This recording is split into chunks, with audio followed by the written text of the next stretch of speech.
And we are recording too. I now see the recording button.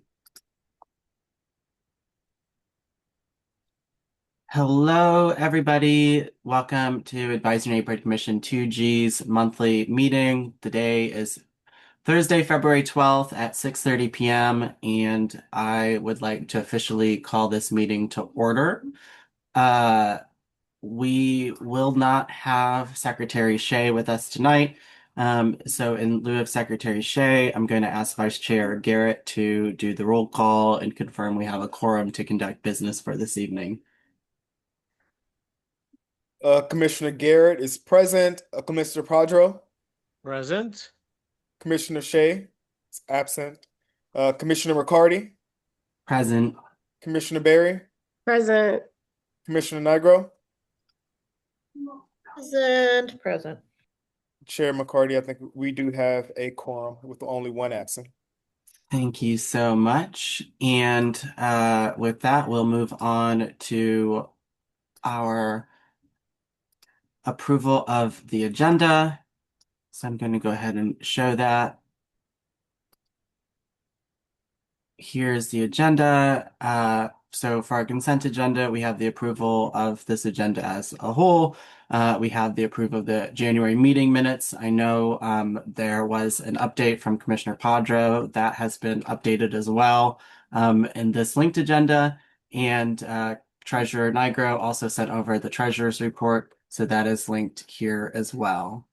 Commissioner Nigro, anything you want to add or share? I just have a couple checks to approve for myself, the post office box and the website. So don't forget. Okay, yes, please remind me at the end of our agenda. Okay. And with that, I entertain a motion to approve the consent agenda as presented. So moved. Second. That motion has been moved and seconded. Is there any further discussion amongst commissioners? Seeing none, all those in favor of approval of the consent agenda, respond by saying aye and raising your hand. Aye. That motion passes unanimously. With that, we will go right into our public forum. I see we have 3D Captain Macaulay Murphy with us tonight to give us the MPD update. If anyone else from MPD is on the other line, please feel free to raise your hand and we'll promote you over. But right now, I'm sending Captain Murphy a panelist invite. After we hear from MPD, we will hear from the mayor's office as well as Councilmember Pinto's office. Thank you, Captain Murphy, for being here. Yes, hi everyone. Sorry, I'm just getting into work. I'm Captain Murphy, Sector 2 captains, including PSA 308. Lieutenant Herron is actually on vacation leave right now, and I'll be covering the public safety meeting tonight. For Sector 2, including PSA 308, we're not seeing any significant incident that occurred in the last 30 days. We've seen a great reduction in crimes. We continue to have officers actively patrolling the area, monitoring hotspots. Nothing too significant on my end. And if any of you have any questions or anything specific, I'll take any questions as far as the public safety needs. Thank you. Commissioners, if you have a question, please raise your hand. Commissioner Nigro, the floor is yours. Hey, Captain, how are you? So I sent an email the other day about the firearm. Do you remember seeing that? Yes, I have. The detective was still working on it, still currently an active case. I did see your emails and I was waiting to hear back from the detective to see if there is anything significant that needs to be conducted before I give you a final answer. But tonight would have been my follow up, and then I probably would have emailed you back in reference to that. But I did see the email, and I was going to follow up with you tonight after I finish talking to the detective once I get into work. Okay, that's fine. And then the only other question I have is any update on the mass shooting that took place at 5th and M Street? I believe there was email back and forth. I think between you and the commander and everything else. I think they did I think did the commander follow up with you an update on that? No. Because I think I saw you. I saw you I on that wrote scene my as well. emails. Wait a minute. When was that? When was that? Like, did they arrest someone? No arrest yet. No Oh, arrest yet. No update on okay. that. I think I saw you on that scene. I think we talked too, right? Is that Yes, correct? of course. Yeah. Yeah, I'm yeah. always on the. Yeah. I think the commander last update email saying that I think no arrest has been made. We're still following up on leads. Detectives are still following up on it. Nothing has been updated yet, as far as I know. But as soon as we get an update, we'll definitely let you know. But right now, no arrest yet. Okay, I'm sorry. One more last thing. So I talked to our new interim Chief Carroll, and he said he spoke to the commander about, the foot patrols that I've been asking for 10 years. Have you gotten wind of that yet? No, I have not. I'll follow No. up with the commander on that. Because if you did talk to the chief, then the chief will probably talk to the commander, and the commander will kind of talk to me. It's like a chain of command, and then I'll follow up on it, and I'll send you an email in reference to Because that. we would love it, as you Not a know. problem. Not a problem. Thank you. No problem. Thank you, Commissioner Nigro. Thank you, Captain. Any other questions from commissioners? Please raise your hand. Seeing none, we'll turn it over for public comment. If you're on the public side and you have a question for MPD, please raise your hand and we will give you the microphone. I do see a hand raised. Frank Chauvin, so I'm going to recognize you to ask a question of Captain Murphy. Yes, good evening, commissioners, and good evening, Captain Murphy. I am inquiring. I am a longtime resident of 1B, just adjacent to your commission area, and we're having problems with it's come out of the blue, but 6 a.m. operating hours by alcohol establishments. So there sort of came out of the blue. No one understands where 6 a.m. operators were permitted to start their business or to continue business after alcohol sales, because alcohol sales, as you know, ends at 2 and 3 a.m. respectively, weekday weekends. Are you seeing any problems with 6 a.m. operators in your area?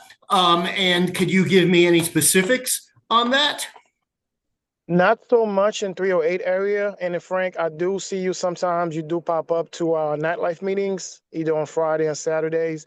And I'm not sure if this weekend you're available. You could kind of pop up there again, and we could talk to our ABCA teams, or they could pull up like a file to see if there's any those areas are operating after hours. But there are some clubs that has after hour after 2-3 o'clock they have like an after hour spots like from 3 to 6. But I'm not seeing anything after 6. If it is like maybe like on the holidays or partying like a weekends, like a special holidays, then they'll have to have like a special permit where they could allow to operate after 6 o'clock. But those are very rare that I've seen that. But I'm not seeing Just, any of just a that. just a quick clarification. That most folks on this call, I expect, don't see very many 6 a.m. operators by Right. your alcohol neighbors. All right, but they're popping up everywhere, and ABCA is allowing them, and we see nothing but trouble. They are nothing but trouble. When you stop selling alcohol, what do? Well, that's a good question, but it's not usually on the up and up. And so we're having problems on U Street. We just ended a protest where the board denied any rights from the ANC and their interest not to have a 6 a.m. operator. And they gave them the 6 a.m. operating hours right next to a place that's drug dealing. Okay, drug dealing. And it's nothing but trouble. And I will come and see you this weekend. Thank you very much. I appreciate your time and thank you for your service. Not a problem, Frank. Thank you, Frank. And I would say, fortunately for 2G, we haven't had any ABCA licenses go that late. And I hope we don't have to see that or fight those. Any other folks who have questions for MPD on the public side, please raise your hand. Seeing none, thank you so much, Captain Murphy. We appreciate you being here, and we look forward to seeing MPD at next month's meeting. All right, not a problem. Thank you for having. Next up, I'm not seeing anyone from the mayor's office tonight, so I'm going to go ahead and bring over Dia from Councilmember Pinto's office. Ward to Councilmember Pinto's up. I see you now. I'll bring you over after Councilmember Pinto. Sorry, Tiffany. I didn't see your name, but we'll keep you on deck. Hi, everybody. Good evening. I've got a fair number of updates, so I'm gonna go as quickly as possible because I know, try to be respectful of the time, but I'm gonna share a presentation. Can everyone see my screen? Yes, thank you. Okay, wonderful. Okay, hi everyone, I'm Dia again. Nice to see you this evening. I'm going to first talk about snow. Um, as you all know, the district government's response to the snow emergency these last few weeks has fallen far short of what DC residents deserve, especially with regard to sidewalks and street corners, which are still unsafe for pedestrians. While the storm may have presented unique ice and freezing challenges, communication was not clear and expectations were not met. Councilmember Pinto urged the mayor's office for more frequent public updates on the progress of snow and ice removal. While the snow is now on clearing additional spaces and lanes and clearing alleys for trash collection, we know that there are still many challenges from traffic, parking, and plows kind of pushing snow up against cars so that residents who've cleared it already have to re-clear snow.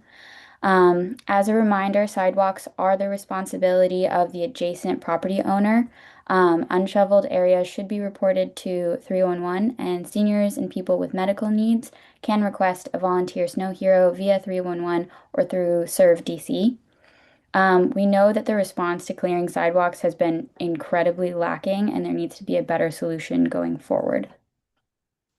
With regard to trash, DPW has said that trash collection is getting back to normal schedule, but of course, many areas either haven't been collected yet or are still continuing to experience delays. They have asked that residents continue to leave cans out until they are collected, and they've been mixing trash and recycle to speed up the collection, but have since said that they're picking them up separately now. Additionally, leaf and Christmas tree collection is, of course, paused and won't resume until the snow has melted. A couple warnings. Please be aware of water main breaks, which can become more common as temperatures fluctuate. Report any suspicious water gurgling in the streets or sidewalks to DC Water. There's also been a few rare cases of dogs being shocked by stray voltage, which can happen when like the salt and water, the salt and the snow melt into metal grates. So try to avoid any, even though these are incredibly rare. Of course, with plows, we can also see more potholes and flex post damage. So please make 311 your friend as you see these issues, and of course, continue sending them to our office. And we know that the DC government has to be better prepared in extreme weather conditions because they are only increasing. This week, Councilmember Pinto held an oversight hearing for the Homeland Security Emergency Management Agency, also known as HSEMA, and they spent a good amount of time discussing the storm and kind of where communication broke down. In other news, regarding the Potomac River spill, as DC Water continues to work to address the recent sewage spill in the Potomac River, our primary focus remains to be protecting public health and our ecosystem. So, a couple things to note. Drinking water is treated and remains safe. The overflow occurred downstream from the Washington Aqueduct intakes at Great Falls. It's estimated to take around 4 to 6 weeks of additional time for cleaning and repairs after a recent inspection of the Potomac Interceptor revealed a blockage inside the sewer line. Very, very important. Keep distance between the riverbank, river water, and you and your pets. Do not have any contact with the river water, including fishing or boating. Clean yourself or your clothing as soon as possible if you touch water or the land along the riverbank. It is never safe to walk on frozen ice over the river. And freezing may preserve the bacteria, which can be later released as the ice begins to melt again. We are working with the Department of Energy and the Environment, and we will continue to share what we know and work towards long-term remediation plans. Okay, I will also include a link in the chat for the notice and traffic advisory sent by DC Water about the risk of collapse on the 14th Street tunnel. On the screen now are the planned street closures. We asked for a timeline for resolution, and we've been told by the end of this week, so we'll keep you all up to date on any information as we continue to follow up. Okay. And regarding the snow, Councilmember Pinto will continue to work to get answers to ensure that the next storm does not repeat any of the issues that can be solved or approved upon. The Committee on Public Works and Operations had a public witness part of the oversight hearing today, and we'll be holding a oversight hearing on DPW in the future. So if you're interested, you can obviously sign up to testify or submit testimony. The council is in full oversight hearing season. You can see the schedule for the Judiciary and Public Safety Committee on the screen. We know there's a lot of interest in the MPD oversight hearing, which is right here on February 25th. The mayor and the council are also finalizing their fiscal year 27 budget requests. So now is the best time to send our office any budget requests. You can email them to Isaiah on our team. And I do want to mention that Congress continues to find new ways to harm DC residents. I am obviously not a tax law expert, but in the fall, the council voted to decouple DC's tax code from the federal code to not take part in some of President Trump's proposed tax cuts in his One Big Beautiful Bill. States are able to decide how to apply federal tax changes locally.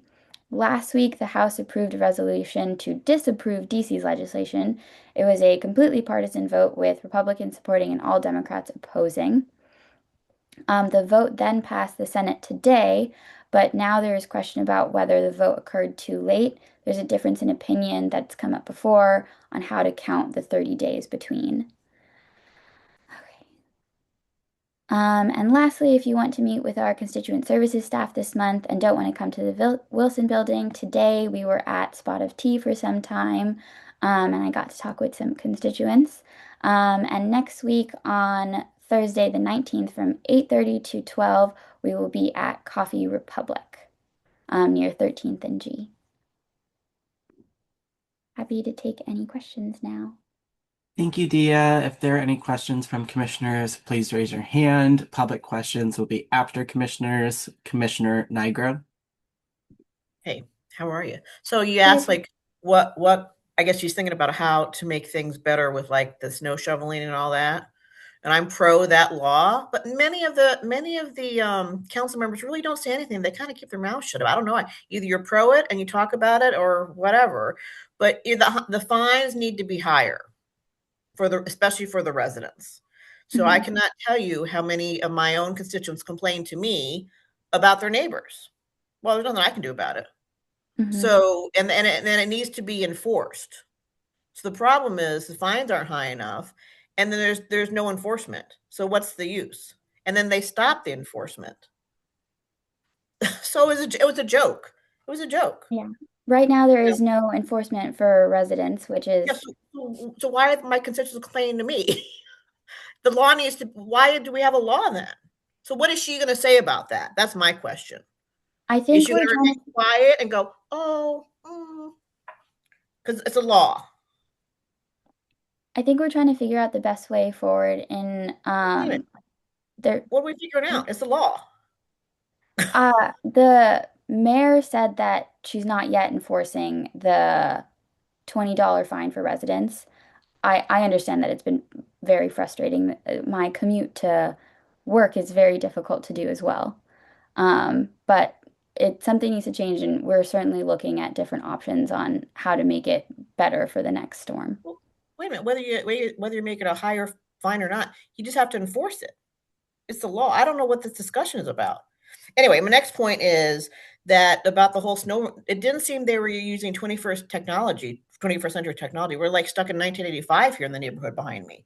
Didn't seem to be any use of AI, or I found out they weren't tracking the trucks. Whatever. We lived in 1985 for 2 weeks. Yeah, the response was lackluster at best. So the question And I for will, her is, are they using current technology? Are they using mapping technology? Are they using artificial intelligence? I will check with DPW about that and see what's going on there. Okay. Can you write me an email back? Yeah, definitely. Okay, great, great. Thank you. Thank you. Of Thank you, course. Commissioner Nigro. Commissioner Barry. Hello, idea. Thanks Hi. for being here. So I have some, solutions maybe that can be implemented next time we face this much ice and snow. I was hoping that it could be an interagency effort, and a lot of what we noticed on, especially the smaller streets, is that the snow was plowed up and then it froze. So residents were like trapped into the snow. And that's very hard to remove once it freezes, even if it's on sidewalk, unless you have ice melt.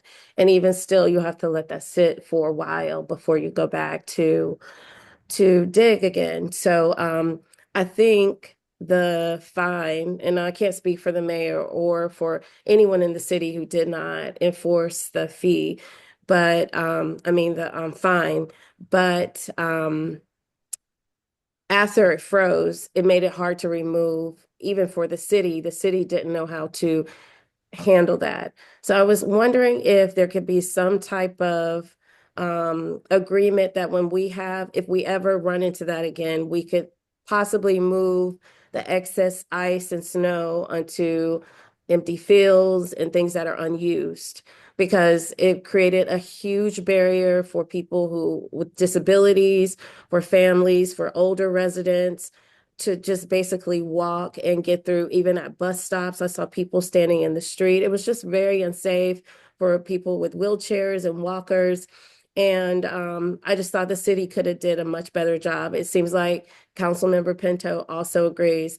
But we have access to DPR. We have soccer fields, especially in ANC 2G. We could have gathered that ice instead of leaving it on the corner and transported it to one of those empty spaces. We cannot operate and succeed like in this type of environment where there's mounds and mounds of ice and we don't come together. Those agencies have to be willing to cooperate with us. They're not just in our neighborhoods. I'm not saying that they weren't willing to cooperate. I'm just saying maybe they weren't asked. And moving forward, it should be an expectation. Hey, we're going to utilize all of our resources to make this doable for our citizens. And I don't know if you know this, the mayor had made school start again on Wednesday and Thursday, and sidewalks were not even clear. The roads weren't clear. It was very unsafe driving to school. Driving to school, there are kids who walked to school who could not even get out of their buildings because it was pure ice, and that was very unsafe.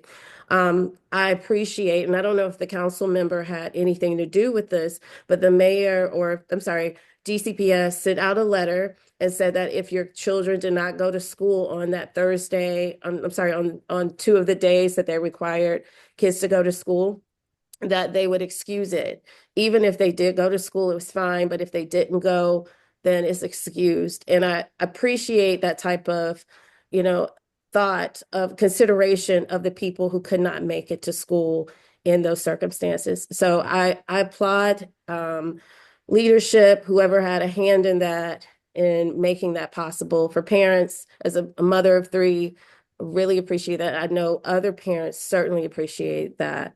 Um, that even though it was after the fact, So, I think there's a lot of justified frustration about the response. Um, mhm. and it's something I'm definitely gonna further relay to the council member and see what we can do better for the future. Okay. Thank you, Dia. But make sure you definitely communicate, like specifically, we have places where we can place the excess snow instead of on corners in our ANC, and we need to utilize them. Okay. Yeah. Thank you. Will do, of course. Thank you, Commissioner Barry. Any other commissioner questions? Commissioner Padro? Hey, Dia, I just wanted to give a shout out to Brian Romanowski when I reached out to him when my seniors at the Hodge at 7th and P were trapped and could not get to their ambulettes, metro access vehicles, etc., because of the ice that was built up all around the corner. He actually came out with a shovel and chopped a path out so that the seniors could manage to get out and get to their medical appointments, etc. So wanted to recognize an extra effort on the part of the council members team. Thank you. Yeah, huge kudos. He's been running around the ward with his bike and a shovel and truly shoveling out alleys and sidewalks. So that's been great to see as well. Thanks, Dia. Anyone on the public side have any questions for Councilmember Pinto's office? Please raise your hand. We can give you the mic. Seeing none, thank you, Dia. We'll see you next month. Comment. Commissioner Negro. So listen, I appreciate Brian too, but maybe if I mean I get that part. And I saw him actually doing that one day when I was driving by. But maybe if you enforce the snow shoveling law, you wouldn't have a Ward 2 council member, staff member running around Ward 2. I mean, that's ridiculous. Well, this problem was not something that the shoveling law would have helped because City Market did shovel the sidewalk, but they piled all of the snow and ice up to create a berm, which prevented the seniors from getting to the street. That was Well, the they should problem. fix that, Alex. Why didn't they fix that? When Where were they Brian going was to move? over there. Where were Huh? they going to move the? Where were they going to move the ice and the snow? Oh, I don't poor Brian to run around town. Thanks, Dia. Commissioners, we're going to move on to the mayor's office. Saying my Thanks, piece. guys. Bye. Thank you, Tiffany. Hi. Sorry, I didn't realize that my name was not showing. I joined on my phone today, which I don't usually do. Anyway, uh, I definitely want to echo everything that Dia had mentioned. The response to recovery did fall very, very short, and communication was a huge failure point. And we're continuing to deal with the cascading effects, which I won't repeat all the things that Dia already mentioned, for time's sake. There were some. I'm getting a little bit more clarification on the resident fines resuming or not. I know businesses are definitely getting fined again. I've gotten a lot of flags from ANCs and residents about missed trash, sidewalks that continue to be dangerous. Hopefully, I think that the weather is looking pretty good, so we shouldn't be seeing the refreezing that happened in the beginning of this week. But yeah, that's just something to keep in mind as the snow is starting to melt, that there might be some refreezing. But yeah, anyway. For the trash and recycling collection, our team did bring to the attention of DPW that there's been some miscommunications happening about what residents should be doing in order to successfully get their trash picked up. And we are sending over lists daily to the DPW team to try to get some help them with their coordination somehow. They did implement some more staff. They activated some of their seasonal staff to help out with 311 priority pickup. And I did double check with DPW earlier this week that this like strike team is only going around and picking up the 311 tickets, which our Mokers leadership is going to be talking to them about. But if you see some folks who are out and about and picking up trash and they're saying that they're only picking up 311 tickets, that is unfortunately something that they are doing. And they're supposed to like help supplement the regular pickup schedule. For compost pickup, you should be putting it out in front. That is the guidance that DC Compost has given out, and I also confirmed that that is the correct information. And I hope that they are making sure that that is also clear with their staff because there's some breakdown of communication again. I've also been tracking. We have this huge trash issue, so rats are a big issue as well. DOH, the Department of Health, said that residents should put in 311 tickets for rat in investigation and treatment. Yeah, something like that. Rat investigation and treatment. Rodent investigation and treatment, I believe is what it's called. Um, if they're starting to see increased rat activity, and I would urge them to do that proactively, so that DOH can allocate its resources quickly. As far as like we're also tackling the ice mounds that have been left on private properties and blocking sidewalks and ADA ramps, coordinating with DPW on getting those moved out. So please let me know if there's any of those issues in your areas. The BIDs, the business privilege districts, have also been helping out with some of the ADA ramps in their areas. And our business liaison is going around town every day or on our field days, Tuesday, Wednesdays, and Thursdays to make sure that businesses are doing that part as well. Let's see. Um, in response to one of Commissioner Nigro's asks about what technology was used during the response, I know at least for the Department of Public Works, we were inputting data into their ArcGIS field maps um, to try to help them coordinate their response. That's the only technology that I'm aware of that was used for coordinating.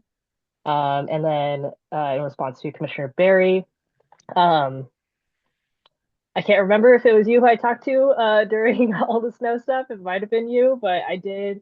So either you or somebody else had that idea about the moving the snow and ice to the fields of the recreation centers, and I did bring this up to my DPR contact. Unfortunately, they seemed pretty skeptical that this would be a feasible agreement, but I'm not satisfied. I'm not. Of course.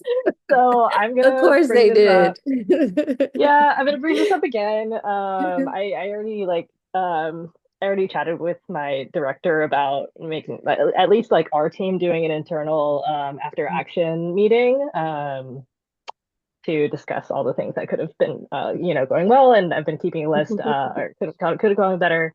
But I've been keeping a list of things that I've been hearing from the ANCs for the recommendations. So I'm going to make sure that this one also gets passed up. And I hope that somebody listens to the power. That's all I got for now. Let me know if you got any questions. Okay, Commissioner Nigro, followed by Commissioner Garrett. Okay, so I think you saw my thing about the 311 app not working. Yes, thank you. Also, yes, I also want to bring this up to DPW and see what they're doing about getting this updated. Or the Office of Unified Communication. And the point that there's that point, because I just checked again. I said, maybe I'm wrong tonight. Nope, still not working. And the fact that it doesn't have the snow removal drop down on the 311 app, which is insane. But the thing that this now day 2 that this app is not working is unacceptable. Again, this currently we are in 1985. We're not in the 21st century. That this app is not working is absolutely inexcusable. Yeah, yeah, I So definitely agree. when you say who do you? Because when I reach out to, I deal directly with the director. Who do you talk to? We have specific community outreach liaisons that coordinate with the Mokers specifically. Randy? Not Randy. Robert Butler is my usual point of contact for everything that's like generally DPW. And what happens with that communication? Like what happens? So Yeah. because that's why I usually don't go to you. I will go to the director. Yeah. Director Phil or director of DPW? The whole director.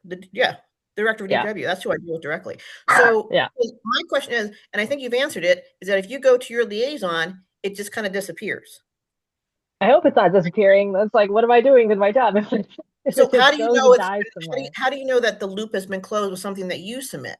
Yeah, that's a great question. For context, I just started my job 3 or 4 weeks ago. So I'm still kind of learning what happens when I actually raise things. I'm gonna. I don't think I can't educatedly answer that question right now. Okay, that's okay. Right. Yeah, but to my, I hope that they would follow up with me. Like what I try to do is make sure that I get answers. I'm not just gonna pass it over and then hope that somebody does something about it. Like I want to get an answer at the end. So that's what I can, tell you that I will do. All right, thank you. Super. Thank you.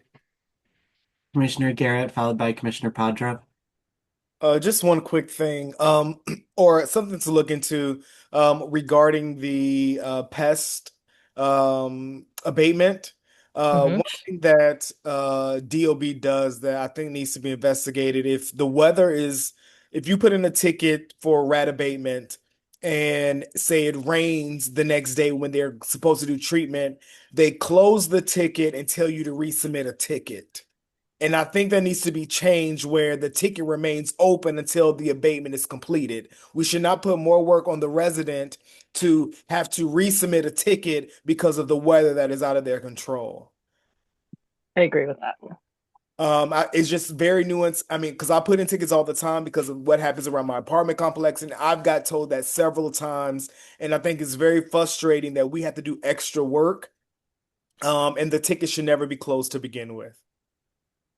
Thank you for letting me know about that. We've also been seeing that issue a lot with the snow requests that they're getting closed out when they haven't actually been resolved. So I will add Well, those. it's not that they're not only are they not being resolved, is the agency responding back in the reasoning of closing the ticket is due to weather, resubmit when the weather is okay. Like, Yeah, no, leave the ticket open. yeah, I don't know if agreed. there's metrics that are being met, some bonuses. I don't know if that's a factor, but we need to correct that because that's finagling some. I'm getting in my job speaking, but Yeah. that shouldn't be the case. Yeah, I agree. Thank you for letting me know about that. Commissioner Padra, followed by Commissioner Barry. Yeah, sorry to keep harping on the same topics, but All good. last week I let you know that 311 wasn't working properly last week also, not just this Yeah, week.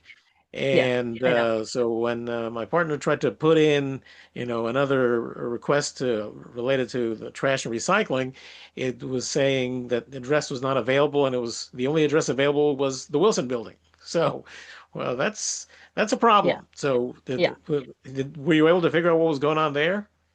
No, I believe I did send an email over to DPW to let them know that that location was not working in the app. Um, or in the maps. And I also tried to put it in myself on the computer, and it also wasn't working. And I believe I did include that note in when I reported up about that specific location. Um, I had not gotten to talking about the app yet. You were somebody had, like, yeah, you were one of the first people that had mentioned that the 311 app wasn't working. As you can imagine, I've been feeling a lot of uh of these types of issues constantly for the past 2 weeks. So this one definitely like fell off my radar about the app specifically.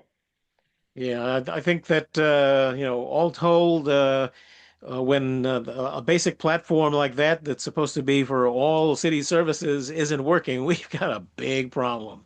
So Mhm. I think that someone needs to prioritize making sure that there's a fallback system, and that it's just not acceptable. It's just not acceptable for that system not to be working.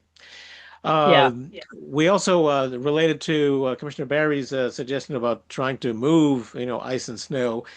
We actually had a situation where businesses on one particular block in our area had offered to pay to have the ice and snow removed so that customers could once again park and reach them.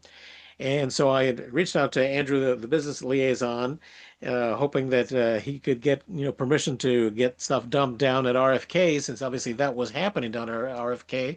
And after a couple of days of trying, he couldn't get a straight answer. So that whole project did not happen the way that it was supposed to happen. So I think that in future, it should be communicated that if people want to pay to move ice and snow out where it's not going to continue to be a challenge, that RFK is available until something gets built on it. yeah, And then lastly, on the to follow up on Commissioner Garrett's issue with the rodent situation with the trash. So we finally on 1500 block and hopefully the 1600 block of A Street, we did get recycling picked up today, but not trash. Hmm. So our trash, even though our normal trash day is Tuesday, the Yeah. trash has not been picked up, but this is the same trash that's been out since the storm. Right. So unfortunately, some people are putting out bags without cans, and they're getting torn to shreds by the rats. Yeah. So uh, if we call for rat abatement, it's not going to help because we still have ice and snow everywhere. So we need to just get the trash out of here. Yeah. Yeah. Yeah. I agree. And yeah, when I talked to the Department of Health folks as well, and flagged this issue, and I was hoping that they had a more proactive approach going on, but they said that they would also coordinate with the DPW to make sure that the trash is first cleared out before they do the rat treatment. Yeah, and even this evening, while I've been, here on this ANC Zoom call, I've been getting phone calls from neighbors complaining that their trash is still not picked up. So Yeah. it's we got to get out of this mess. So Yeah. I did hear that they were looking, DPW was looking at possibly getting private contractors to help out. But I don't know if that was just with the ice and snow or the trash as well. But we need to get this trash out of here. Yeah, I'll look into the private contractors. I haven't heard anything for like trash collection. But yeah, the last thing I heard a couple of days ago was that they activated some seasonal staff to help out with the surge. Yeah. Thank you, Tiffany. Thank you, Commissioner Padro. Commissioner Barry, followed by public comment. Hi, Tiffany. Thank I, you for being available during that time. It was good because 311 was not adequate. It was not operating like we needed it to operate, where we felt heard, and you having, so many ways to reach you and be available. It really just, made residents feel like they could come and say something to us and we got it done. Like that felt good. Um, I just wanted to say that echo that 311 not working was very frustrating to residents. Like they would put, things in and they would say that it was completed. And of course it wasn't, and there was like common sense things that didn't happen, or what I assumed to be common sense in terms of snow removal. Um, I had to go outside really early in the morning when they were removing snow off of the corner, and ask the contractor to move, had to ask people to move their cars so that it could be plowed properly. Like just little things like that, like if communication with contractors about, where snow will be moved to, what needs to be done, not putting it in front of sidewalks. I'm just echoing some of the things I said to yeah. Councilmember Pinto's representative, because I want you to, communicate this information to the mayor. And Hmm.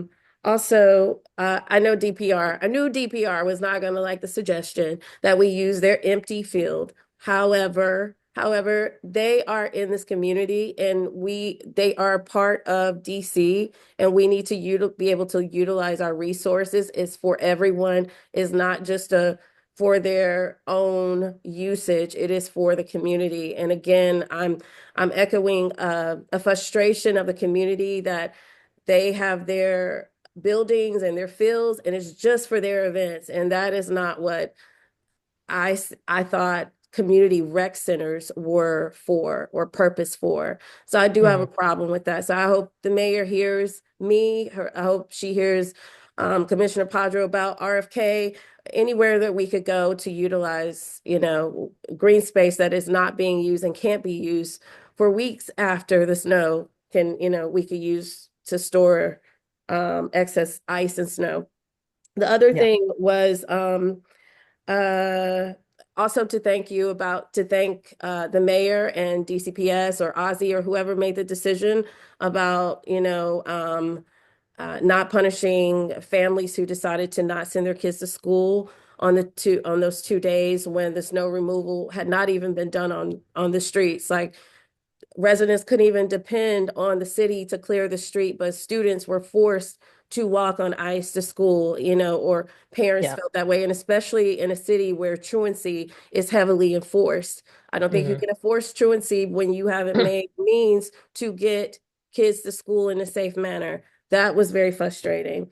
The other problem I have, and I know I'm going because I'm going based That's upon okay. time because, Stephen keeps a strict schedule. So the other thing is the National Guard. When are they leaving? I was told, I read, over $1 million a day to have them here. Um, it's that we can't afford that, obviously. We're making cuts left and right. The Congress is making cuts left and right on our budget, and we cannot afford to pay outsiders $1.6 million. So I just want to understand when they're leaving. I thought it was the beginning of February that they would be gone, and I still see them. So can you answer any of those questions? You don't have to respond to everything, but especially answer the question about the National Guard.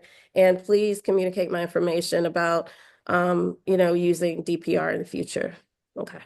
Yeah, yep, definitely. Yeah, and I'll make sure that I send you what I'm going to send over up to my leadership about your notes just to make sure that I cover everything. And I'm going to ask about the National Guard as well, and I'll get back to Okay. you. Okay, Okay, thank you. no problem. Thank you, Anything Commissioner. else? Any questions from the public? Please raise your hand. We'll give you the mic. Seeing none. Thank you, Tiffany, for being here. We appreciate you. I will Thanks, go y'all. ahead and pull over Solana with Events DC. This is the Walter E. Washington Convention Center. We'll hear what is going on next door. Thanks for being here, Solana. Good, not afternoon, good evening. Thank you for having me. Good evening, everyone. My name is Solana Vandernat. I am the Senior Manager of Cultural Affairs for the Walter E. Washington Convention Center. Happy to serve as a connection point between you and Events DC. Feel free to reach out anytime. I'll put my contact info in the chat. To stay up to date on everything happening with Events DC, from our community programs to upcoming events, visit eventsdc.com, sign up for our electronic mailing list, and follow us on social media. I'll drop these links in the chat as well. For the remainder of February, the Convention Center is hosting 5 events, including the Coastal at the Capitol Super Nationals on February 21st through the 22nd, welcoming an estimated 15,000 attendees. Regarding upcoming events, we are excited to bring back Blossom Cakes for Kids. Get ready to blossom in style. The National Cherry Blossom Festival, along with presenting sponsor Events DC, invites DC students grades 5 through 8 from all 8 wards to showcase their creativity in the Blossom Cakes for Kids program. Designs are due March 1st, 2026, and selected artists must be available in person for Shoe Design Day on March 22nd. For further information, please visit nationalcherryblossomfestival.org, blossom-kicks-for-kids / and I'll include this link as well. Thank you for letting me join this call, and please let me know if you have any questions. Thanks, Solana. Commissioners, if you have questions for Events DC, please raise your hand. We'll start with Commissioner Padro, followed by Commissioner Nigro. Solana, just wanted to get a sense of the impact of the storm and its aftermath on the car show. I know that at least one day it was closed completely, but I have to imagine that they were severely impacted.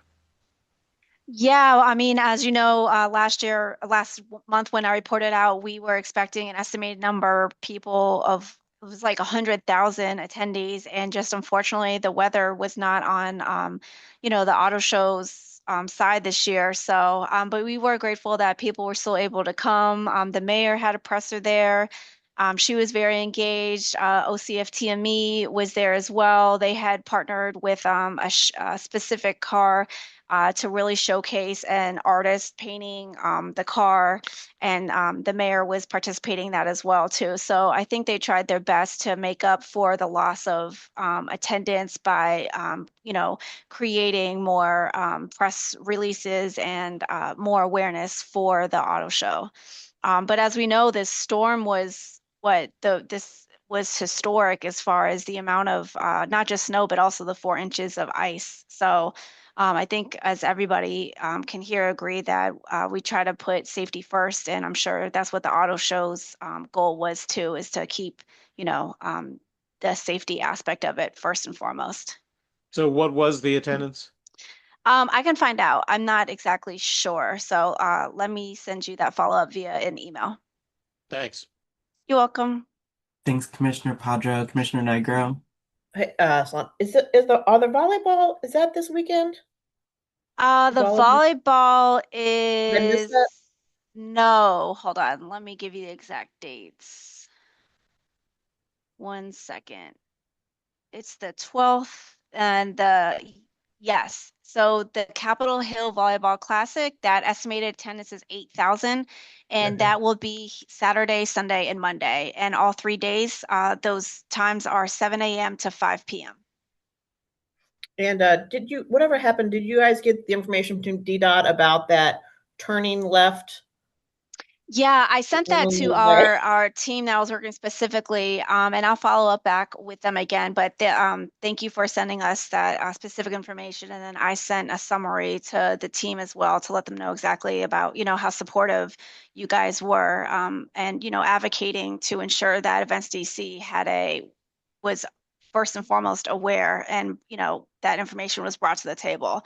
So I'll follow up about the auto show attendance, and then just to ensure that a member of our team from Events DC has in fact been in communication with DDOT.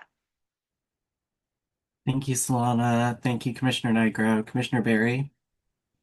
That's what I was going to ask her about, if they were able to talk about the safety improvement turning in there, because I think that would affect them. So just Yeah, oh asking. no, it definitely would. So, yep, I sent a full recap of how each and, every commissioner was very supportive, and thank you again for that.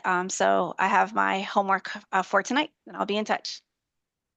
Thank you. Any questions from the public? Please raise your hand. Events DC Convention Center. Seeing none, thank you for being here, Solana. We appreciate it, and we'll see you next month. Thank you. Have a good night. Next up on our agenda, are there any commissioners? Do you have anything that you'd like to share for the neighborhood? Any announcements? Commissioner Padra? Yes, I just wanted to announce that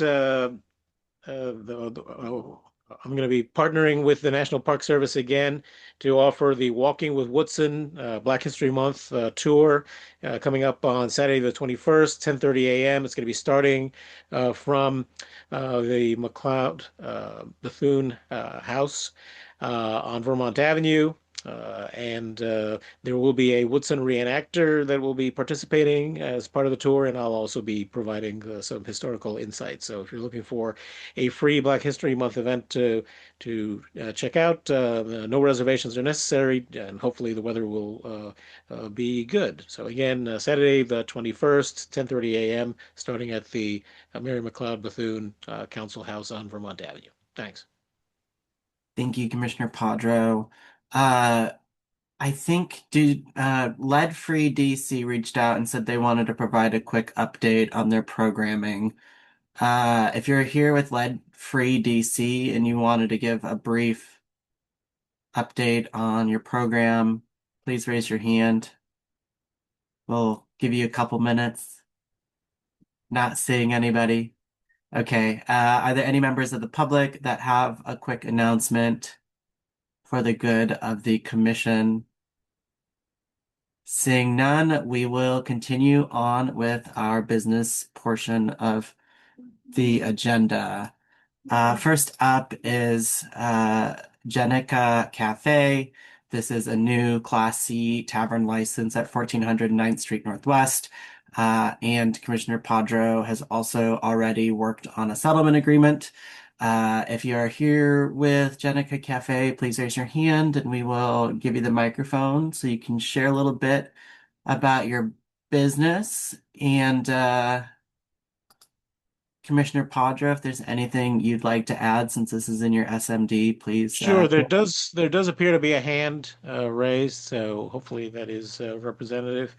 But if not, I can provide some background about this new business and what we achieved with the settlement agreement. Yeah. Jonas, are you with the cafe?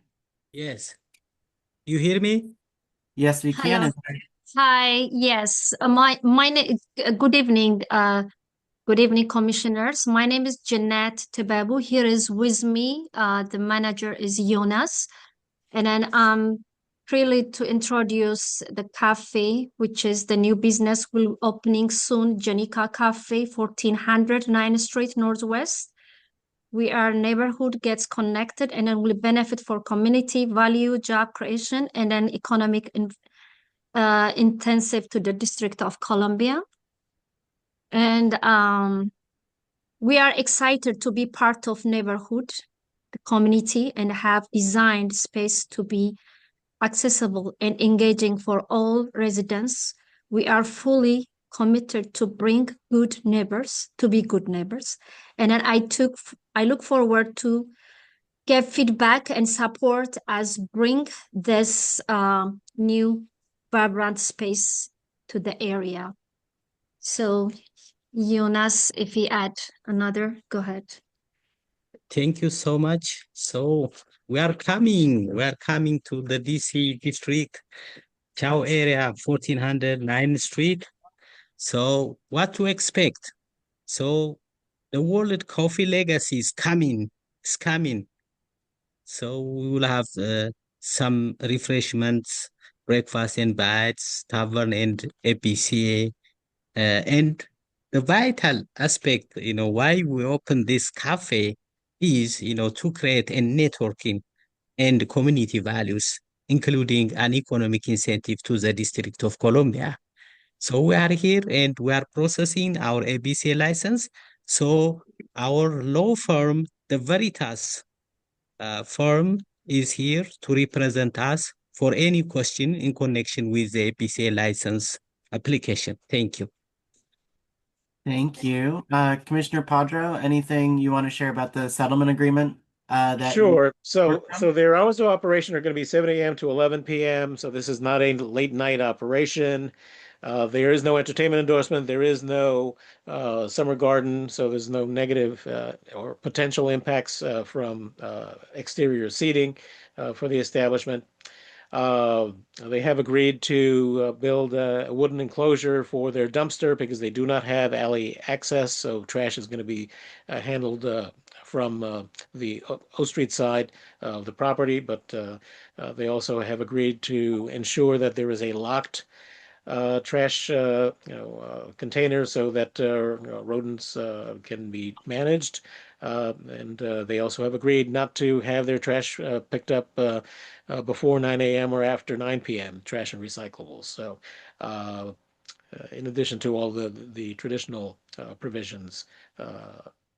So those are some of the high points, and we're glad that Ms. Tebebu, who is a property owner and a business owner on the 1500 block of 9th Street, has continued to invest in the neighborhood, especially in this building that was for a long time the most blighted building in Shaw.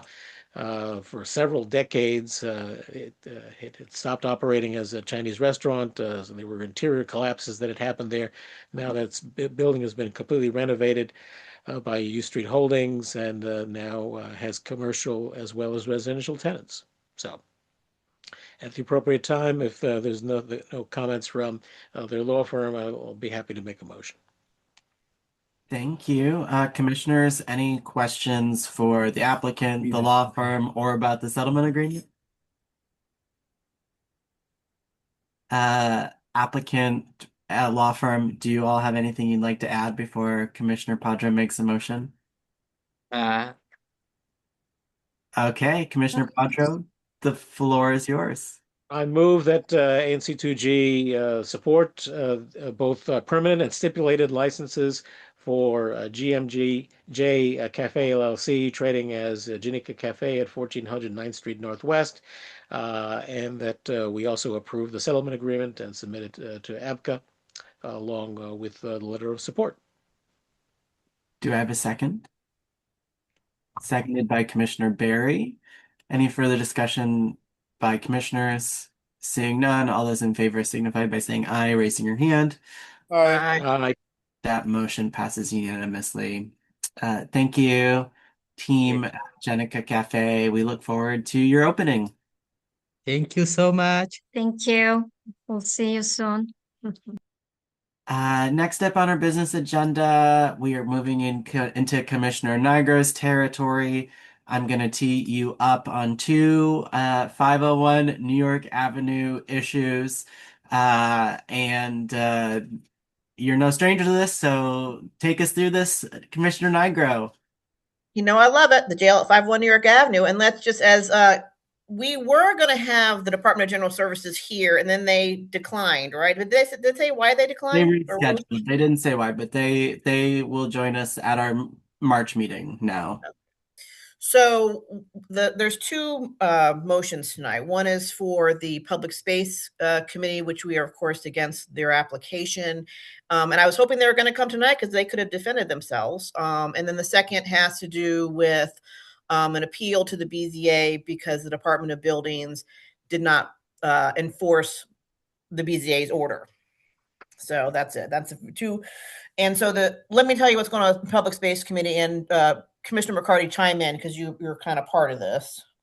So we have received the review for the public space application for 501 New York Avenue, and Commissioner McCarty, ANC 2G is a reviewer and 2G06 is a reviewer. So we've already voted for this. This is now the fourth time. Yes. I think we've done the fourth time. So this is pretty much the final hurrah. And the problem is this time is the trees have not been discussed thoroughly in the review. The sidewalks have not been finalized in the review. And then, of course, we're just complaining about the fence still. So I'm going to read my motion, and I'll be at the hearing. Commissioners, before Commissioner Nigro makes a motion, just to reiterate, this is the same public space application that the commission has voted on in regards to 501 New York Avenue numerous times. Each time we vote, we have objected. Once that happens, the reviewer, the applicant, which is DGS, goes and updates their plans. They have updated their plans once again, and the hearing is scheduled, you said February 26th, 2020? Yes, I'll be there. Yep. Where Commissioner Nigro will be. And so this again, they have not updated their submission to our likings. So Commissioner Nigro is going to make a motion. And they changed their website. That's going to be part of the motion. Remember? I will to drive that home to the end. So I'm not sure if they're aware of that. Do they know? I don't think so. So the last time that Commissioner McCarty and I went before the Public Space Commission, we of course opposed it. And the rule was two oppositions within the review. And then they had two people, they had me and they had Commissioner McCarty, that the application should not have moved forward. Right? Am I explaining that correct? And so we were following the rules. And then surprise, surprise, after we went to the hearing and made that point, mysteriously the website changed to be in favor of the Department of General Services. Surprise there.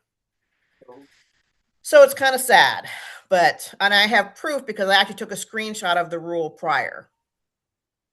So we also have FOIA evidence that yes, we have FOIA stuff. Their team internally discussed changing the website after we asked about the rules.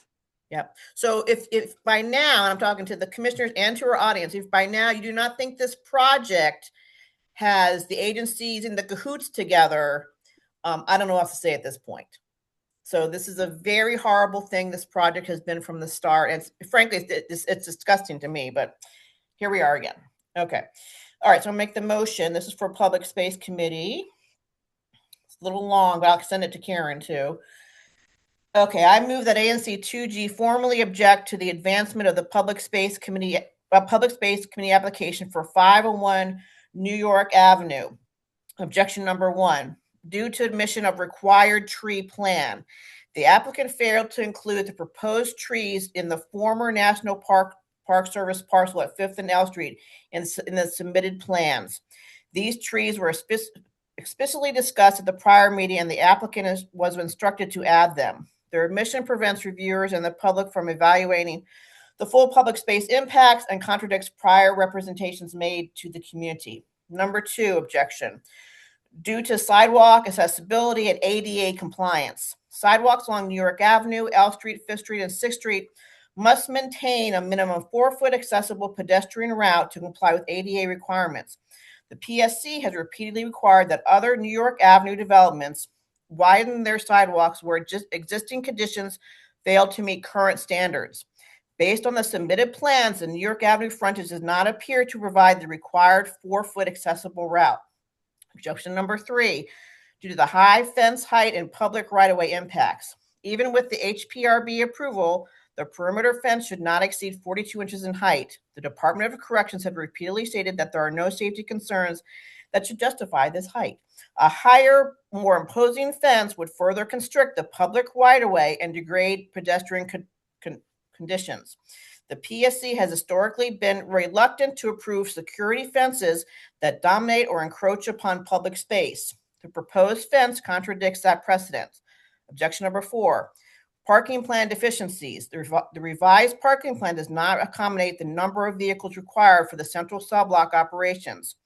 Parking impacts are a core component of public space review and must be evaluated by the PSC before any application advances. Proceeding without this review undermines the transparency, operational planning, and the integrity of the PSC process. Lastly, objection number 5, due to improper advancement of the hearing. PSC rule states that the application receiving 2 formal objections from reviewing agencies must not advance to a hearing.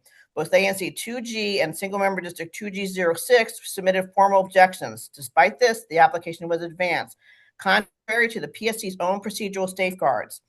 Additionally, PSC's public-facing website was altered to reflect a position in favor of Department of General Services or against, well, that changes against ANC2's objections, raising further concerns about process integrity. The end. End of motion. That was a lot. Seconded. Seconded by Commissioner Padro. Any further discussion between commissioners? Any questions or discussion from members of public? Please raise your hand. The motion has been moved and seconded. Seeing no further discussion, all those in favor signify by saying aye and raising your hand. Aye. Aye. That motion passes unanimously. And that was for the public space application. Commissioner Nigro, I'm going to give you the floor again for the Department of Buildings permit request. So I went, and this is my fault because I didn't think it had to be the whole commission when they said ANC. So I went to the BZA last month to fill out an appeal because the Department of Buildings did not, of course, as we all know, enforce the order, period. And so they said, ANC. I'm like, okay, Commissioner Nigro. And they're like, no, that's wrong. And so it has to be the whole commission. So what this is about is that seeking your support, that going just back to the BZA and just saying they did not, they didn't enforce it. That was it. That's the whole thing. And that the Department of Buildings needs to enforce the order. This is a big deal. And basically it's the Department of Buildings, in my opinion, like, why did we go all through that if it's not even going to be enforced? So now we go, and it's nothing I don't know what's going to happen, but there it is. And so let me do the motion here. Any questions? No? Okay. 1 second. Thank you for your ongoing support. Let's see, 1 second. My motion. Here we go. Okay. I move that ANC 2G support the appeal to the BZA that the Department of Buildings had violated the order for 21177, specifically condition number 5, that the Department of Buildings show up quarterly to the ANC 2G and ANC 6E meetings. Seconded. The motion has been moved and seconded. Is there any further questions or comments from commissioners? Any members of the public have questions or comments about the motion on the floor? We do have a question. Frank, I'm going to allow you to speak. Just a Frank. quick question. Just a quick question.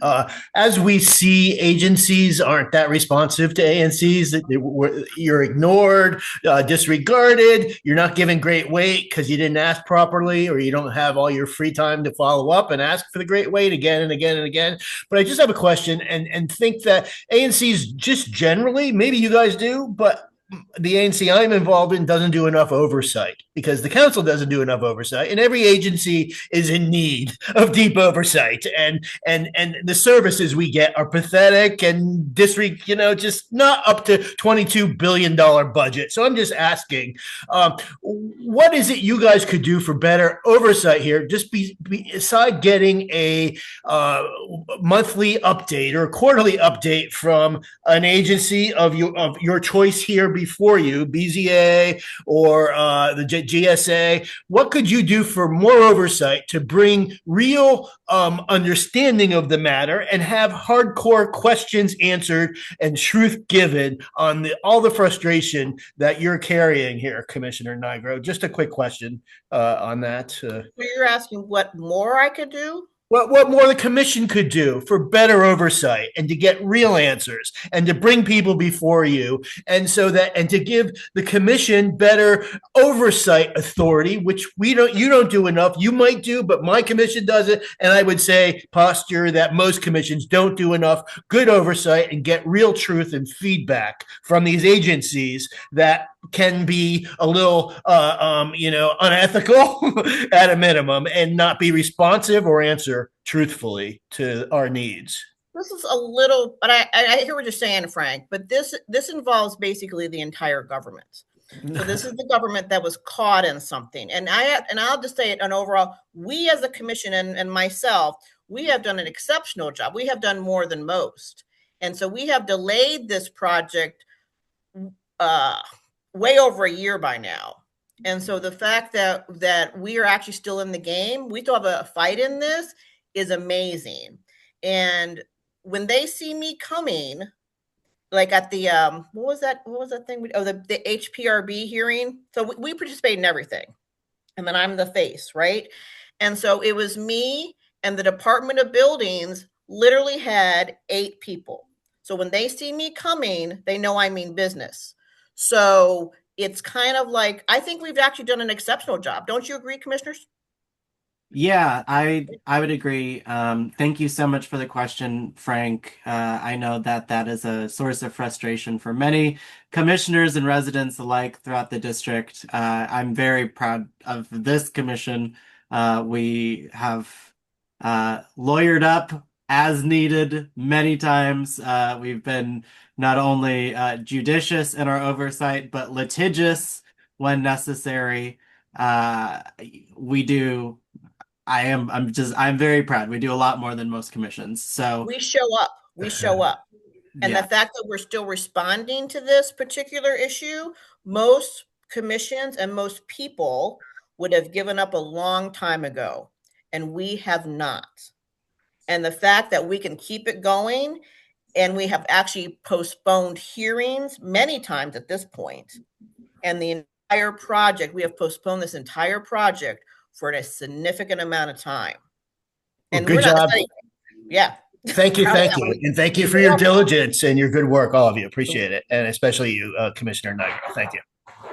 You're welcome. I would just Rochelle, like to say, Rochelle, are you planning to testify in the oversight hearings about some of these agencies and the way that they've been treating you and us? Well, I don't know if I have time Let's dial physically. back because there's a motion on the floor. Yeah. Let's wrap up this motion. And so motion is on the floor, moved by Commissioner Nigro, seconded by Commissioner Padro. Seeing no further questions or comments from the public, any further questions or comments from commissioners? Seeing none, all those in favor of the request, the motion on the floor by Commissioner Nigro, signify by saying aye and raising your hand. Aye. Any opposed? That passes unanimously. Commissioner Nigro, you can answer that question. Sorry, I don't really have time because of my full-time job, but of going and showing up. But I might be writing something. So, but I agree, Alex. Yep. Thank you. So next we have a quick presentation for this is 2GO1. There is a potential project coming up for Lincoln Westmoreland. Please raise your hand if you're here to present. Uh, I will also add there is no business to be taken tonight by the commission. This is just a presentation. They want to gather feedback before they submit an application. So this is going to be a presentation by their team. We're going to give them 5 minutes to present and then 5 minutes for questions. And then once they submit their application, we will see them again to practice our great weight. Is there anybody else who needs to come over as a panelist from your team?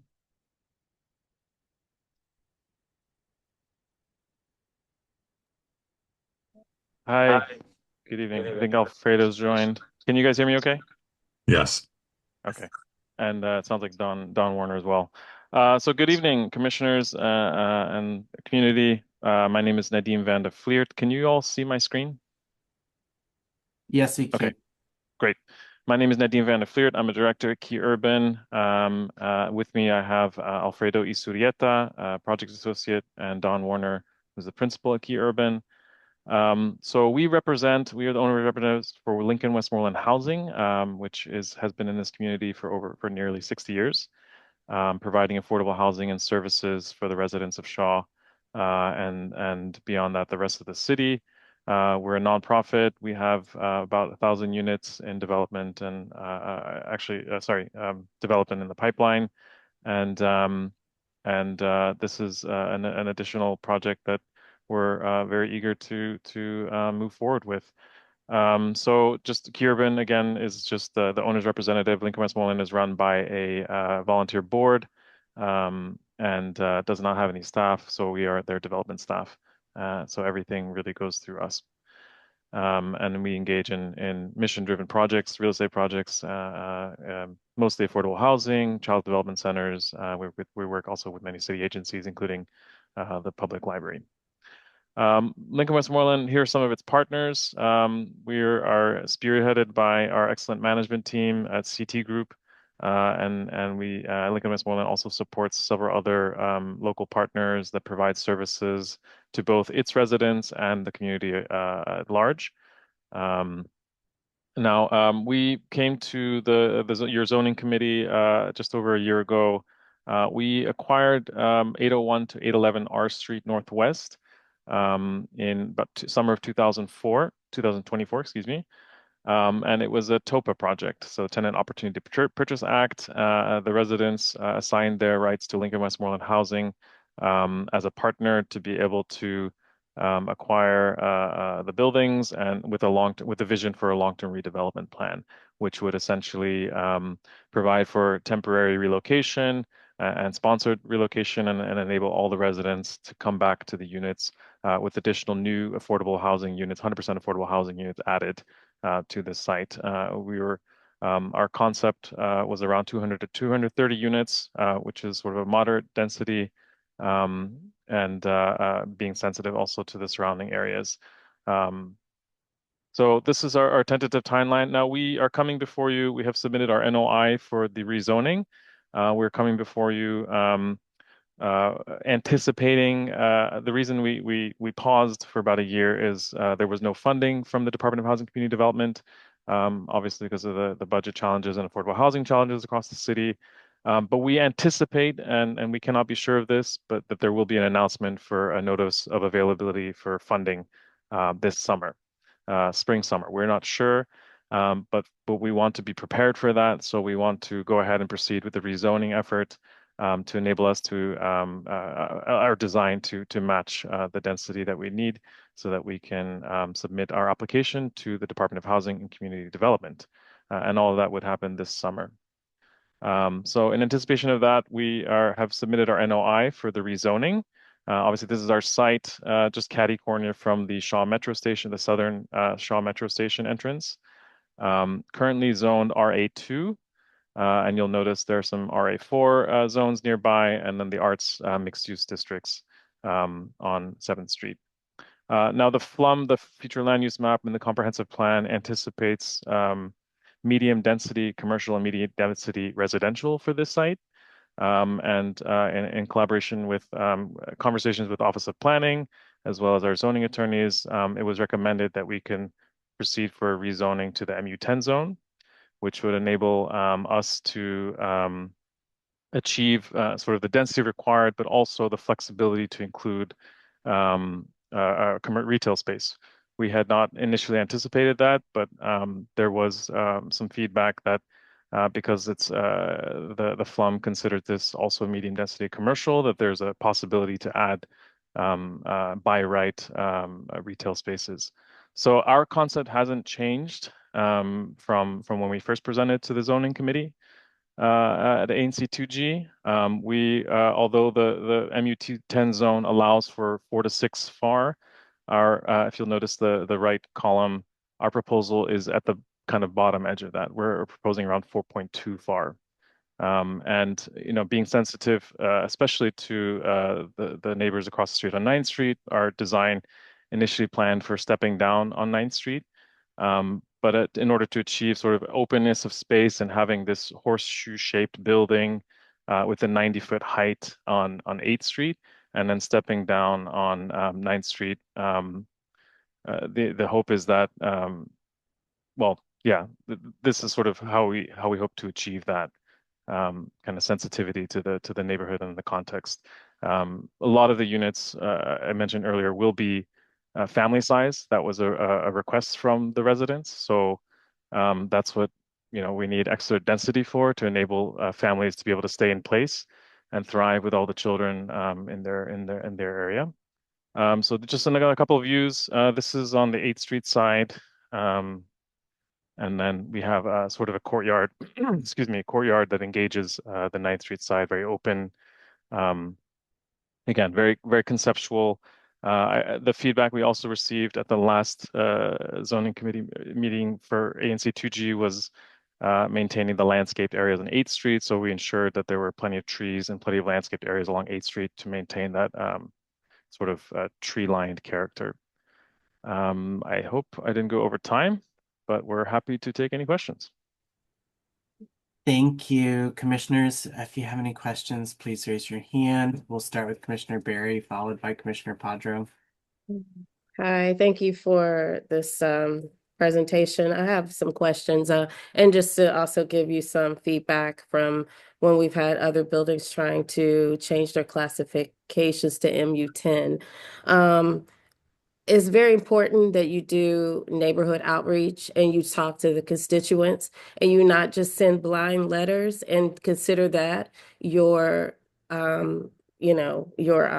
community outreach, because that is not considered community outreach. That's largely residential, and it's very important that the neighbors there welcome you and that they feel like they're not being towered upon by your building, because even though you're showing these plans, once you get this designation, you could do whatever you want with it. You do not have to even stick with your plans. So it's important that residents know that, and that they see you as a trusted partner within the community.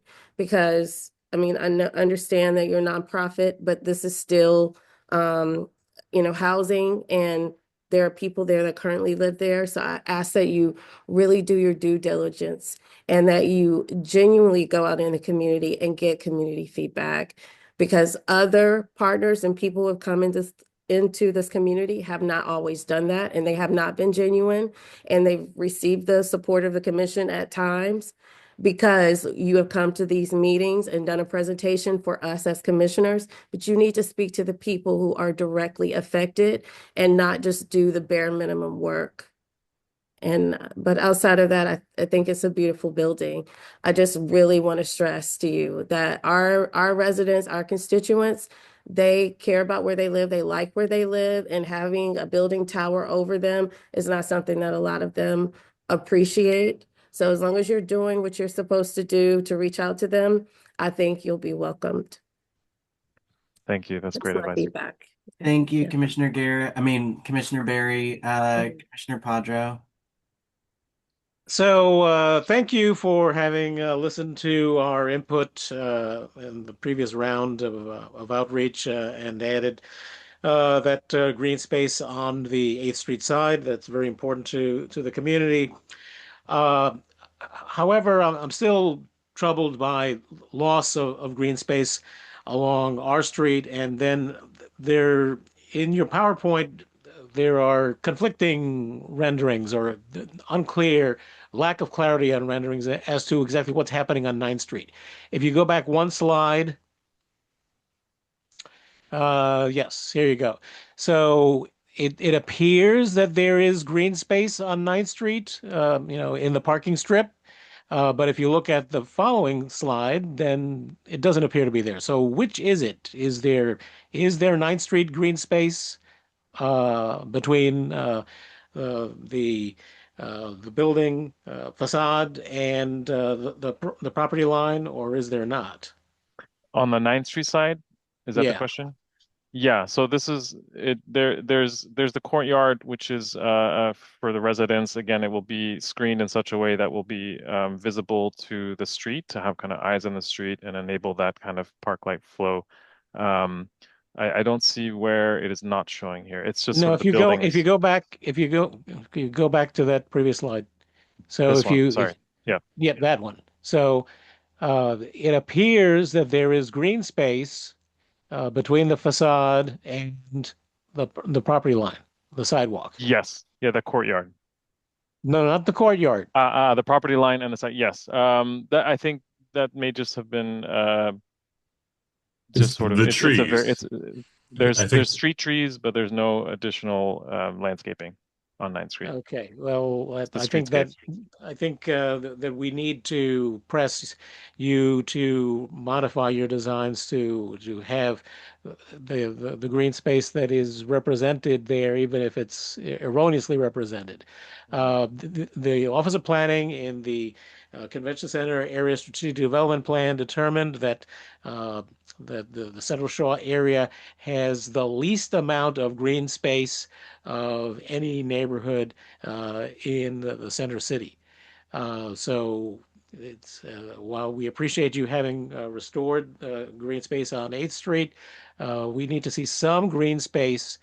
Or at least I would recommend that there needs to be some green space on 9th Street, because otherwise, and on our street, because otherwise those are not community benefits. That park is going to be, for the use of the residents, and it's not a public amenity. And it's important that whenever we have the opportunity, that we not sacrifice, green space, which is much needed. So that's the number one ask is, let's get some green space along 9th Street, between the building line and the sidewalk, and the same on our street. And then secondly, this commission is very proud of the fact that we have worked with developers of all types, nonprofit developers as well as for-profit developers, to incorporate public art into all new major developments, and this major development is certainly worthy of public art. There is funding that's available through the DC Commission on the Arts and Humanities to help to support that, so it doesn't have to be a burden exclusively on the development financing. But most recently, just 2 blocks away at 1707 7th Street Northwest, the developer did incorporate public art as part of their all affordable building. So those are my observations. Thank thank you, you. Commissioner Padro. Commissioner Garrett. Uh, Thank you so much. Just have a couple of comments as the commissioner of this, where this building will be and where the current establishment resides. I do want to say, in response to Commissioner Barry's comments about transparency and communication, I will say that the ownership of Lincoln Westmoreland has done a great job with transparency and communication with the neighbors, whether it's from New Bethel, whether it's the neighbors that are living inside the building, French Street, even to me as a commissioner. They've done a fantastic job on transparency and making sure that everyone is aware of what's going on. Any questions that are being raised or have been raised in the past, they do communicate in a timely manner. So I do want to commend the leadership team and the ownership team, the on-site team, excuse me, and the ownership team on their continued work and making sure that residents are being taken care of. And always am grateful for Lincoln Westmoreland and what they contribute to our community and helping with the issues within our surrounding community. So I'm here as a huge advocate, a huge supporter to ensure that this project comes to light. A huge advocate and supporter to ensure that the residents get what they need and deserve as being longtime residents of this establishment, and ensuring that this project finally comes so residents can live in a home that they've been waiting so desperately long for. And whatever we can do as a commission to support that effort, I am going to be the head figure to ensure that this happens. So thank you guys so much, and just wanted to make sure that that was noted, that you guys are doing a great job with communication and transparency. So thank you. Thank you, Commissioner Barrett.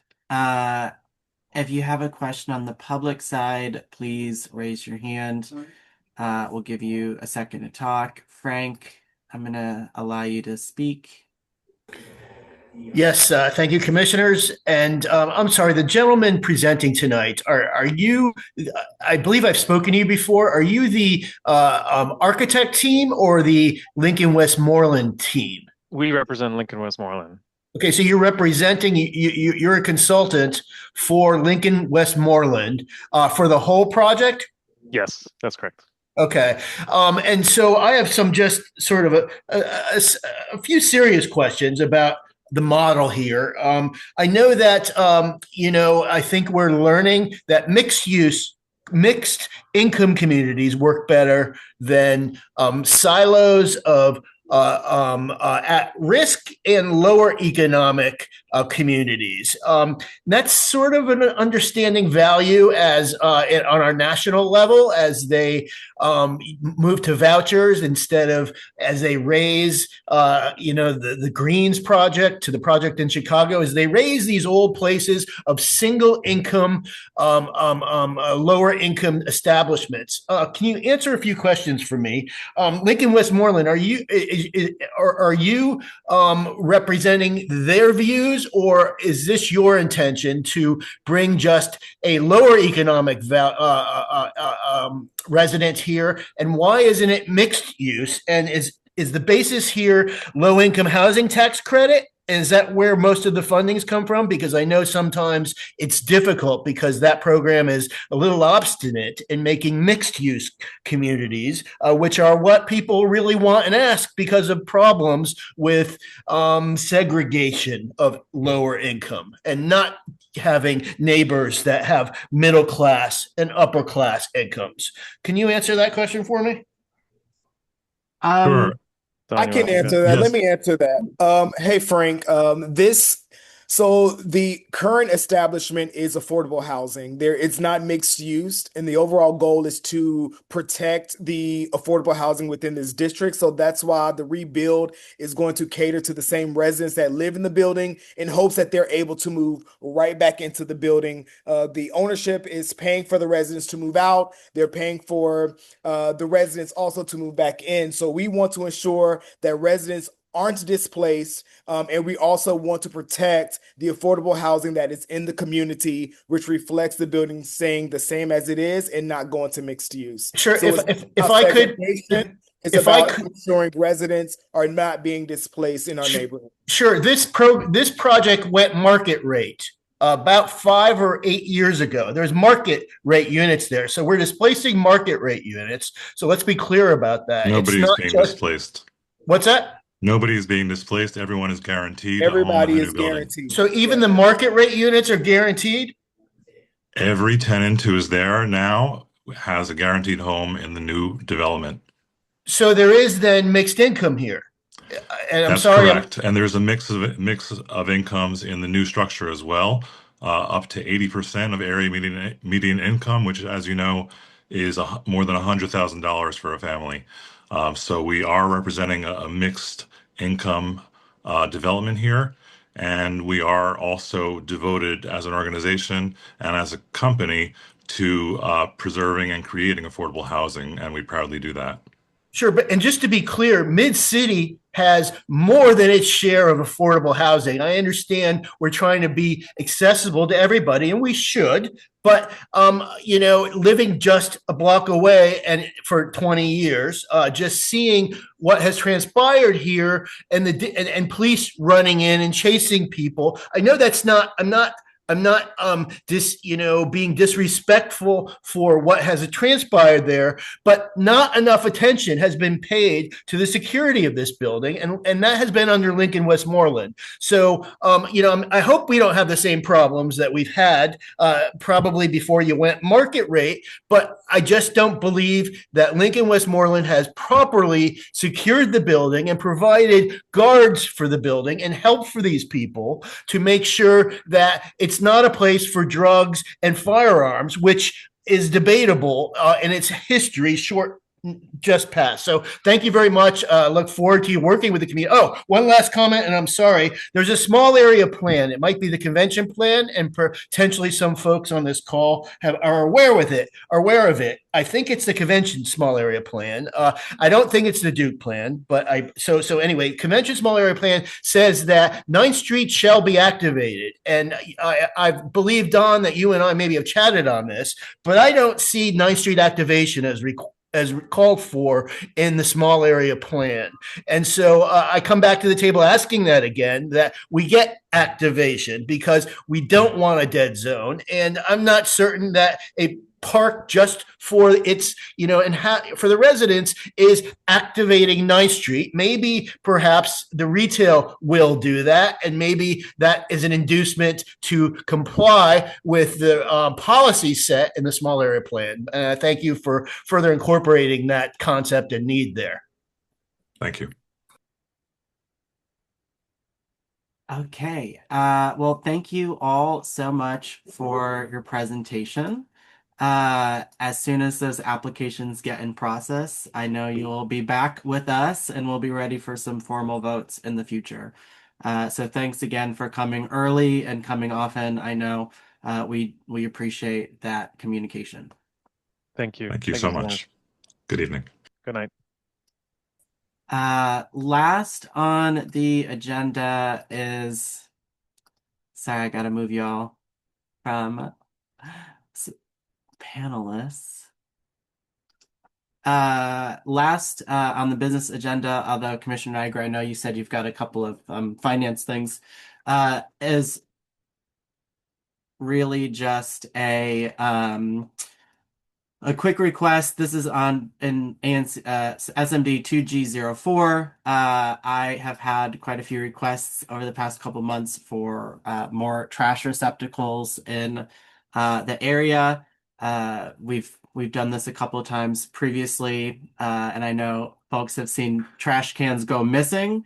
So I'm actually requesting 5 different trash can replacements in my SMD, 2 of which were removed erroneously in the past year, and constituents really want them back. And then the other 3 are up 9th Street because right now, essentially, the convention center side has all the trash cans, and the west side of 9th Street really has very fewer trash cans. And so where the residents live on the west side of 9th Street, there's a lot more trash collecting in the grass and park curbs because there aren't trash cans for local patrons to dispose of. So I'm gonna just flash my screen because I did a little map and a little everywhere that I would be requesting that we put trash cans. So the first 2 are the southeast corner of Massachusetts Avenue and 10th Street Northwest. The second is northwest corner of Massachusetts Avenue Northwest and 9th Street Northwest. These are both previous locations of trash cans that were removed erroneously this past year. And then the other 3 locations that I'm requesting are the 1000 block mid block of the west side of 9th Street Northwest, and then approximately 1120 and 1218 9th Street Northwest.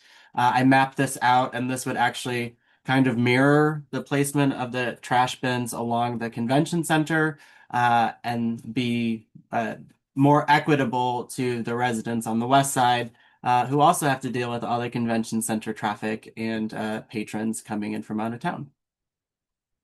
Any questions? Commissioner Padro? So on the 1200 block and the 1100 block, those sidewalks are extremely narrow. You can't, and there are a number of uh, obstacles on those blocks that make it very difficult for one person to walk down the street, much less two. I want to make sure that you've taken into consideration the ability for pedestrians to be able to navigate around the locations that you're proposing. Yeah, so it's actually I'm requesting kind of near where the alley inlets are. It widens up there. And it's also where the daylighting is supposed to be coming from DDOT. So it should be kind of it's going to be wider because it's where the alley opens. And should also be a little more clear because hopefully we'll have daylighting and will deter illegal parking there as well. So did take that into consideration and would definitely be flexible with DPW. We just need to figure out placement for more cans on that side of the street because people just toss their garbage and you know, we want to keep our 9th Street beautiful. Yeah, no, I am all in favor of additional trash cans. I just am particularly sensitive on those two blocks. At the other blocks of the south, I'm not worried about at all. But on the 1100 and on the 1200 block, those sidewalks are notoriously narrow. I mean, we all thought that when the convention center streetscape was going to be built and they ripped out all the sidewalks, that we were going to get wider sidewalks so that we wouldn't have ADA problems and people could actually navigate them. But those sidewalks are pretty narrow. Any other questions? I'd be happy to take a friendly amendment and just request that they find a suitable location in those blocks. Yeah, that would be welcome. Okay. Well, with that, then I move that Advisory Neighborhood Commission 2G request from DPW additional placements of public litter cans at the southeast corner of Massachusetts Avenue Northwest and 10th Street Northwest, the northwest corner of Massachusetts Avenue Northwest and 9th Street Northwest, and then the 1000 block of west on the west side of 9th Street Northwest, and then search for suitable locations for additional trash receptacles in the 11 and 1200 blocks on the west side of 9th Street Northwest. Seconded. Any further discussion? Seeing none, all those in favor signify by saying aye and raising your hand. Aye. Aye. That motion passes unanimously. Commissioner Nigro, that's the end of our business agenda, so I know you've got a couple of receipts. Yes. So first we have the United States, I guess, the post office box. So at the Florida Avenue location, and this is a receipt for $258. And then the second one. Sorry, let me get the second one here. This is for the GoDaddy.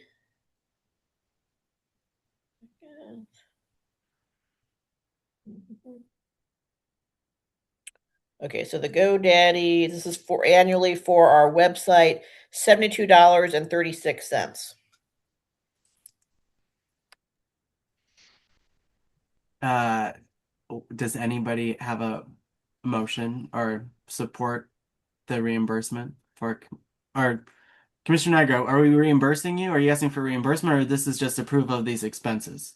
No, you have to reimburse me, so someone's got to make a motion. Okay.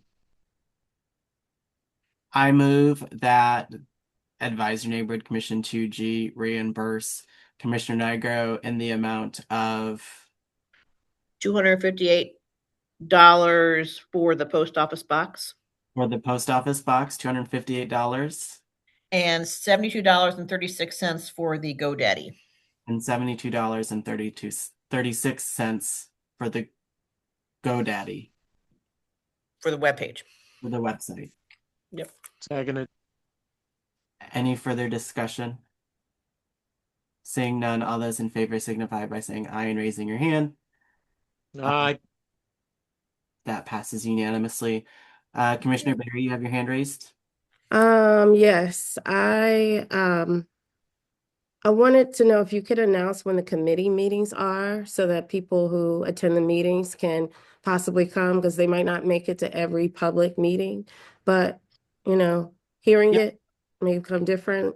And also there is a question in the chat box about the Lincoln Westmoreland building. And so I know Commissioner Garrett said they're doing a great job with outreach. Maybe you could reach out to Mr. Parker or answer his question in there so that he could find out about what's going on with the alleyway and their design. Where is this at? It's in the chat box, in the question and answer box. It came Heather in the Parker had a Q&A. question. Yeah. It's not technically a question, but Commissioner Garrett, Oh, I see. Okay. Here we go. Yeah. it's more of it's a statement, but Oh, I see. It's a But different. maybe they could reach out to him since they're doing a great I job at can reach that. out to Kevin. Thank you. and Commissioner Barry, and for everybody on this call, I'll point out a couple of things really quickly. So we do have, if you go to anc2g.org/meetings, our committee meetings, with the exception, I am confirming the ABCA committee meetings. I can say they will be on the fourth Thursday of every month. I just need to manually add the dates here, but you will see every committee meeting for our transportation advisory and for our zoning, planning, and historic. So those are up here. You can also come here and you can click view by committee meetings. So if you go to our website, you can use this filter for committee meetings to view only committee meetings on our calendar. And then if you go in our menu and you look at committees up here in this drop down, there is a page on each committee that also mentions the chair, how to get in touch with the chair of each committee, and the committee dates as well. Well, they will say, I was just saying, like, it would be good to announce it that that's what they not only that is listed there, but that we announce it at meetings. So it rings a bell in their head. Hey, I need to attend this. I want to go to that. Just as a easy reminder to get membership up in those, participation up in those committees. Yeah. Yeah, so with that, then the Transportation and Advisory and Public Space Committee is going to be February 24th from 6 to 7 p.m. The ABCA committee is going to be the fourth Thursday, which is 2 weeks from now. So that'll be Thursday, February 26th at 6 p.m. And the zoning, planning, and historic preservation committee meeting will be March 3rd at 6:30 p.m. So there will be all three of those committee meetings between now and our March meeting. So like Commissioner Barry said, please join us, get involved.